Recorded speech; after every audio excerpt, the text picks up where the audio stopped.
Hello everyone. तो आज हम सभी जीके का एक टॉपिक पढ़ने वाले हैं जो कि है फंडामेंटल राइट्स एंड ड्यूटीज़। ठीक है, गवर्नमेंट ने कॉन्स्टिट्यूशन ने हमें कुछ फंडामेंटल राइट्स और ड्यूटीज़ दे रखे, उसी के बारे में हम आज पढ़ेंगे। There are basic freedoms given by the Indian constitution so every citizen can live with dignity, equality and justice. There are 6 main fundamental rights.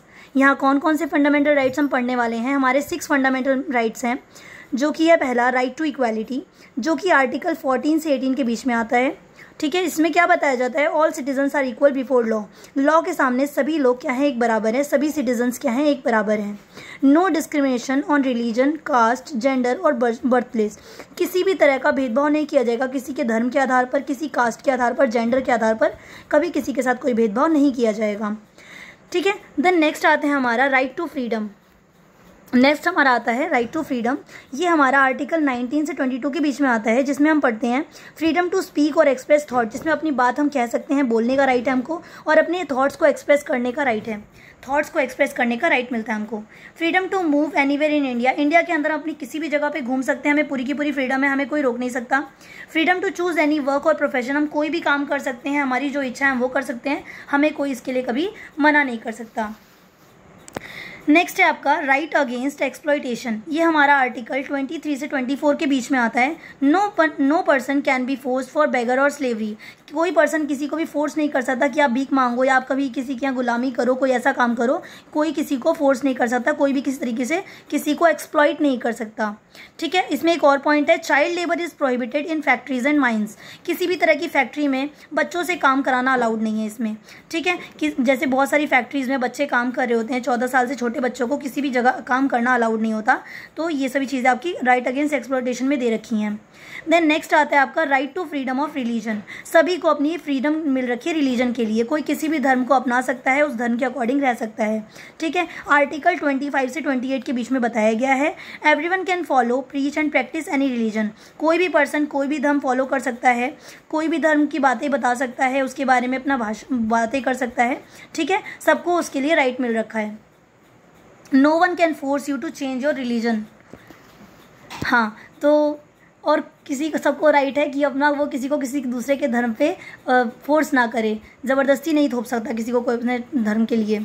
Next आता है हमारा कल्चरल एंड एजुकेशनल राइट। हमें कल्चरल और एजुकेशनल राइट कौन कौन से मिले हुए हैं? आर्टिकल 29 से 30 के बीच में दिए हुए हैं। Minorities can protect their language, script and culture. जो भी माइनॉरिटीज़ का मतलब क्या होता है? वो लोग जिनकी संख्या कम है, जो लोग संख्या में कम है, उन लोगों को अपने राइट मिल रखे हैं कि वो अपनी लैंग्वेज को प्रोटेक्ट कर सकते हैं। वो जो लैंग्वेज बोलते हैं उसको यूज़ कर सकते हैं, उनकी स्क्रिप्ट, उनका कल्चर, वो अपनी हर चीज़ को फॉलो कर सकते हैं, उसको भी कोई रोक नहीं सकता उन्हें। They can open educational institution. वो अपने एजुकेशनल इंस्टीट्यूट्स खोल सकते हैं, उसके लिए भी उन्हें परमिशन मिल रखी है। देन आपका लास्ट आता है हमारा fundamental right to constitutional remedies. ठीक है, संवैधानिक उपचार के अधिकार आर्टिकल 32 के अंदर आते हैं। If your rights are taken away you can go to court for justice. ठीक है, अगर मान लो आपके राइट्स कोई छीन रहा है, आपके राइट्स प्रोटेक्ट नहीं हो रहे, तो आप क्या कर सकते हो? आप कोर्ट जा सकते हो, अपनी बात रख सकते हो कि मुझे न्याय चाहिए, मेरा राइट मुझे नहीं मिल रहा। ठीक है, called heart and soul of the constitution. और इस वाले राइट को, कॉन्स्टिट्यूशनल रेमेडीज वाले राइट को हम हार्ट एंड सोल ऑफ संविधान की आत्मा कहते हैं। और ये बात किसने कही थी? डॉक्टर BR अम्बेडकर ने कही थी, और डॉक्टर BR अम्बेडकर है यहाँ पे। हाँ, और इसके बाद आती है हमारी कुछ फंडामेंटल ड्यूटीज़, जिसमें क्या बताया गया है? There are the moral responsibilities of every citizen to keep the country strong and united. हम सबकी जिम्मेदारी बनती है कि हम अपने सभी कंट्री के लोगों को स्ट्रॉन्ग बना के रखें, साथ में रहें और यूनाइट होकर रहें। ठीक है, हमारी कुछ 11 ड्यूटीज़ हैं जो कि आर्टिकल 51 के थ्रू है, 51A के थ्रू हमारी कुछ फंडामेंटल ड्यूटीज़ हैं। उसमें से मैंने कुछ मेन ड्यूटीज़ लिख रखी हैं जो आपके एग्जाम के इंपॉर्टेंस और सभी चीज़ों से ज़रूरी हैं। जैसे पहला क्या है? Respect national flag and national anthem. आपको अपने नेशनल फ्लैग की और नेशनल एंथम की रिस्पेक्ट करनी है। सेकंड क्या है? Follow the constitution and laws. सभी कॉन्स्टिट्यूशन को फॉलो करना है और उसके लॉज को फॉलो करना है। ठीक है, हमारा जो कॉन्स्टिट्यूशन है, संविधान है, उसको फॉलो करना है, और उसमें जो नियम कानून बताए गए हैं, जो भी उसके कानून है, उन सभी को फॉलो करना है। Protect India's unity and integrity, India की जो भी यूनिटी है, इंडिया की एकता को बना के रखना है, हमेशा उसको बचाए रखना है। Be ready to defend the country, हमेशा अपनी कंट्री को डिफेंड, अपनी कंट्री को बचाने के लिए रेडी रहना है। Safe guard public property and avoid damage, public property को कभी कुछ नुकसान नहीं पहुंचाना और उसको डैमेज से बचाना है। Develop scientific attitude and human values, scientific attitude को डेवलप करो और ह्यूमन वैल्यूज़ डेवलप करो। प्रोटेक्ट एनवायरनमेंट, एनवायरनमेंट को प्रोटेक्ट करो and forest, river, wildlife, इन सभी चीज़ों को प्रोटेक्ट करो। Preserve our culture and heritage, अपने कल्चर को, हेरिटेज को, सभी चीज़ों को बचाओ।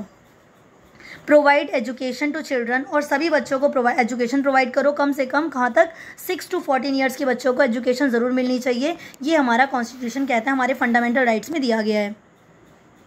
इसके बाद मैंने कुछ बेसिक क्वेश्चंस रखे हैं जो कि आपके एग्जाम पॉइंट ऑफ व्यू से इंपॉर्टेंट हैं, जैसे कि when were fundamental duties added to constitution, fundamental duties को हमारे कॉन्स्टिट्यूशन में कब ऐड किया गया था?